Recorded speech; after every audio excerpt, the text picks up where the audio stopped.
Os legisladores democratas apresentaram na quinta-feira um projeto de lei que acrescentaria 4 cadeiras à Suprema Corte dos Estados Unidos. A presidente da Câmara, Nancy Pelosi, disse que, embora não descarte a expansão, por enquanto ela não levará o projeto para votação. Mas o líder da minoria na Câmara, Kevin McCarthy, disse que a proposta dos democratas deve assustar os americanos. O termo reestruturação do tribunal está de volta no noticiário. O que é e por que isso importa? Dentro do Congresso, os legisladores se dividiram ferozmente. Mas qual é a posição dos americanos nessa questão? 3 pesquisas nacionais fornecem informações sobre o que os americanos estão pensando. E enquanto o Facebook e o Twitter estão fechando a rede de censura em suas plataformas, o CEO da MyPillow, Mike Lindell, está lançando a sua plataforma de mídia social. Ele diz que sua missão é proporcionar um lugar para a liberdade de expressão. Confira todos esses assuntos hoje no Diante dos Fatos.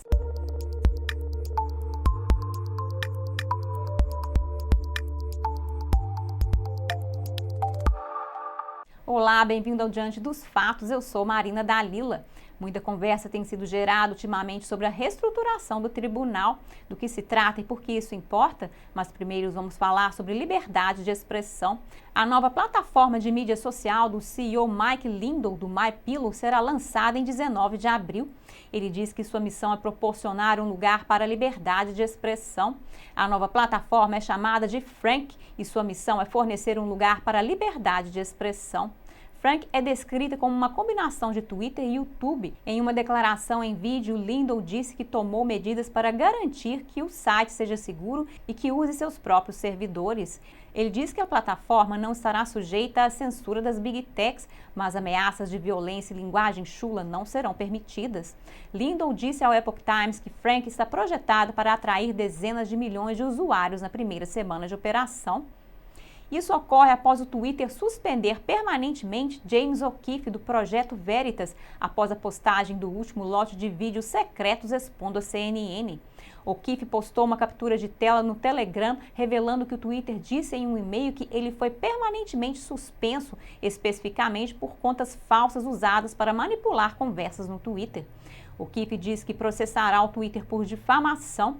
Isso ocorre no momento em que outro gigante da mídia social, o Facebook, bloqueou todo o compartilhamento da cobertura do New York Post sobre a cofundadora do Black Lives Matter comprando propriedades multimilionárias em Los Angeles. O New York Post é o 4º maior jornal dos Estados Unidos. Logo depois, o Facebook também censurou a cobertura do Daily Mail sobre o assunto. O Daily Mail é o 3º maior jornal do Reino Unido. Agora vamos ao mais recente debate, a reestruturação do tribunal. Democratas revelarão um projeto de expansão da Suprema Corte dos Estados Unidos. Pelosi disse que não vai se comprometer com a expansão da Suprema Corte e que apoia a comissão de Biden.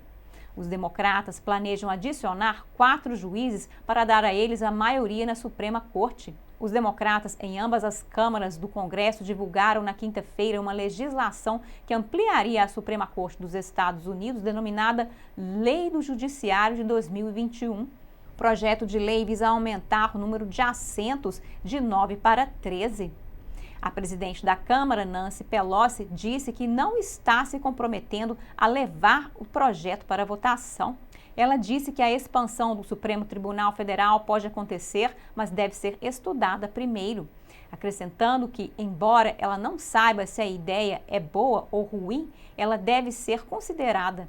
Ela continuou dizendo: e acho que o presidente está adotando a abordagem certa para ter uma comissão para estudar tal coisa. É um grande passo, não está fora de questão. Isso já foi feito na história de nosso país há muito tempo. Os republicanos observam que o Congresso rejeitou o último esforço presidencial de expansão do democrata Franklin Roosevelt. Em uma entrevista à Fox Business na quinta-feira, o líder da minoria na Câmara, Kevin McCarthy, argumentou que a proposta dos democratas de adicionar 4 cadeiras no tribunal deveria assustar todos os americanos, independentemente de sua posição política. Em sua coletiva de imprensa semanal, McCarthy disse que nunca acreditou que os democratas chegariam tão longe. Biden assinou uma ordem executiva na semana passada estabelecendo uma comissão de 36 membros para estudar possíveis reformas para a Suprema Corte, incluindo a expansão. O congressista republicano Andy Biggs apresentou uma emenda constitucional para manter a Suprema Corte com 9 juízes. Biggs disse em um comunicado: a Suprema Corte deve interpretar fielmente a Constituição.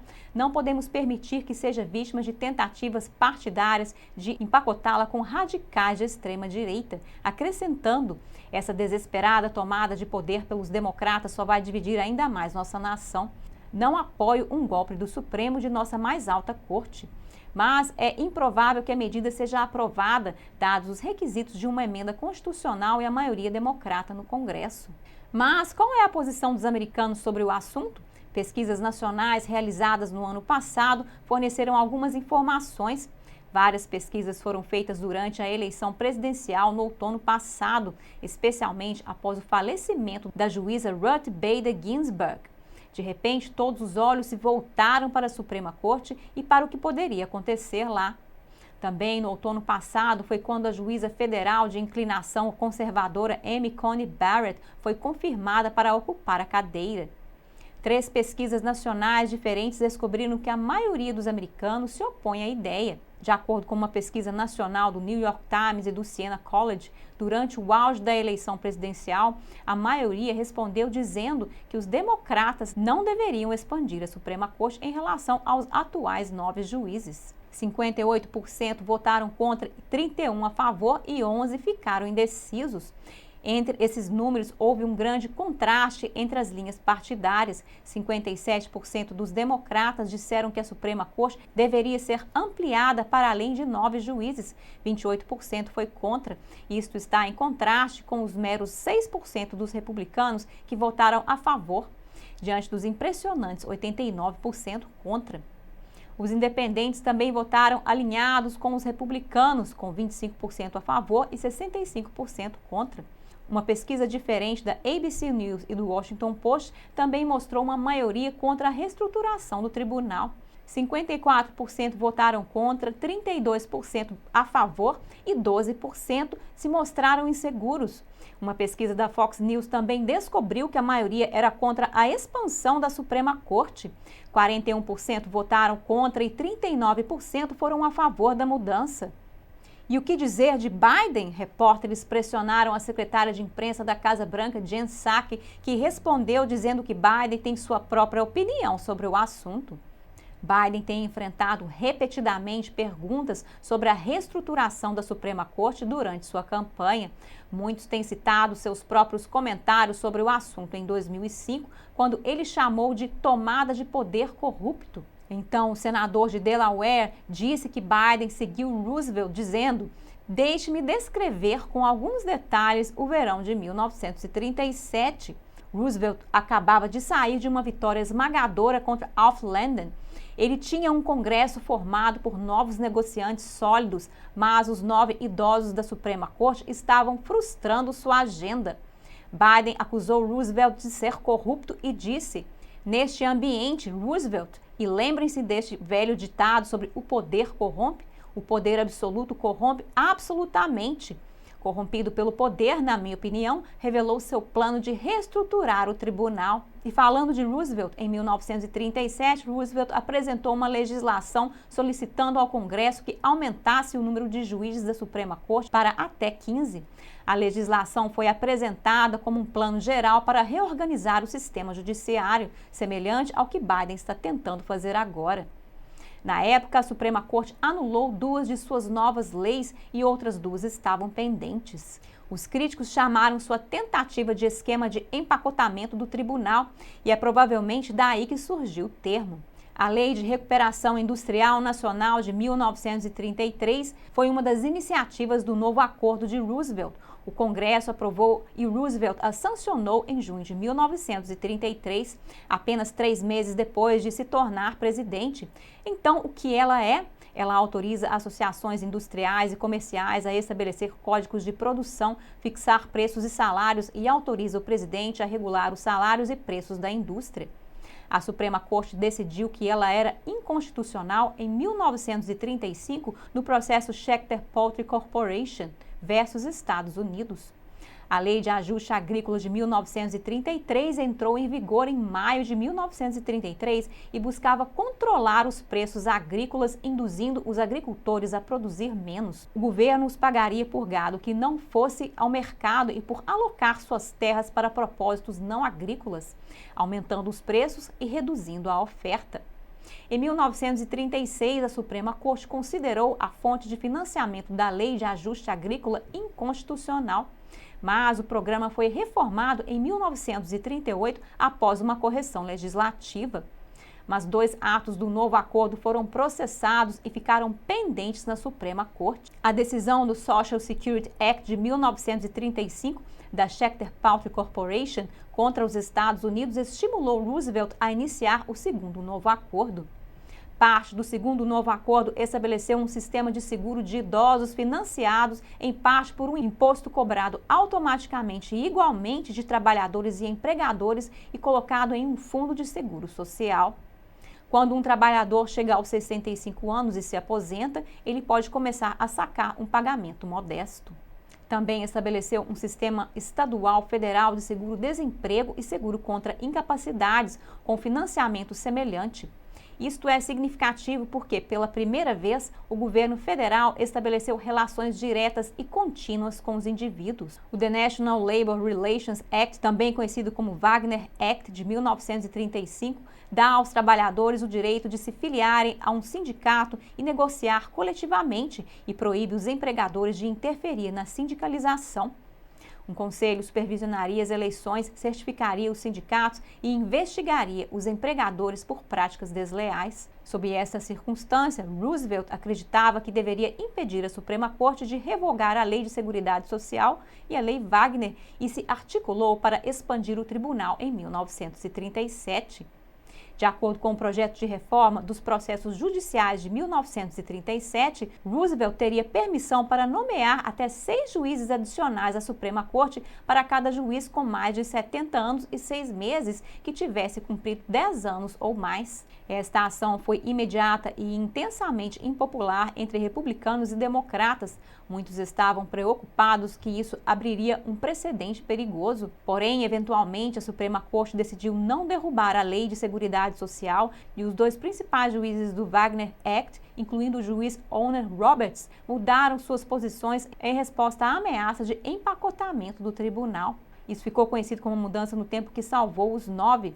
A imagem pública de Roosevelt ficou muito abalada, com muitos agora o vendo como atrevido, sem princípios e perigosamente faminto por poder. Muitos jornais influentes o chamaram de ditador devido ao seu esquema de empacotamento do tribunal e, em parte, devido à sua lei de reorganização executiva de 1937. A lei liberaria funcionários do Poder Executivo da supervisão do Congresso. Na eleição de meio mandato de novembro de 1938, os democratas perderam muito. A maioria dos democratas, pró-novo acordo, perdeu 6 cadeiras no Senado, 71 cadeiras na Câmara e uma dúzia de governadores. Os democratas ainda controlavam o Congresso, mas não gozavam mais de maiorias pró-novo acordo. Roosevelt fez campanha ativamente pelos democratas pró-novo acordo nas primárias, na esperança de livrar o Partido Democrata de seus oponentes. E o que a Constituição diz sobre esta reestruturação do tribunal? Desde 1869, os juízes da Suprema Corte foram fixados em 9, mas originalmente eram 6 quando a Constituição entrou em vigor. O artigo 3, seção 1 da Constituição dos Estados Unidos dá ao Congresso a autoridade para estabelecer tribunais federais. A seção 2 dá ao Congresso a autoridade para restringir a jurisdição da Suprema Corte, declarando: em todos os casos que afetem embaixadores, outros ministros e cônsules públicos e aqueles em que um Estado seja parte, a Suprema Corte terá a jurisdição original. Em todos os outros casos mencionados, o Supremo Tribunal terá jurisdição de apelação, ambos quanto à lei e aos fatos, com tais exceções e de acordo com os regulamentos que o Congresso deve fazer. No artigo 3, seção 2, cláusula 2, a Constituição não regulamenta o número de juízes da Suprema Corte ou a duração de seus mandatos. O Congresso tem o poder. A Lei do Judiciário de 1789 fixou o número em 6, um presidente do tribunal e 5 juízes associados. Em 1807, o Congresso aumentou o número de juízes para 7. Em 1837, o número subiu para 9. Em 1863, aumentou para 10. Em 1866, o Congresso aprovou a Lei de Circuitos Judiciais, que reduziu o número de juízes para 7 e impediu o presidente Andrew Johnson de nomear qualquer novo juiz para o tribunal. Em 1869, o Congresso aumentou o número de juízes para 9. Desde então, esse tem sido o número. Por hoje é só no Diante dos Fatos. Obrigada por assistir e até a próxima.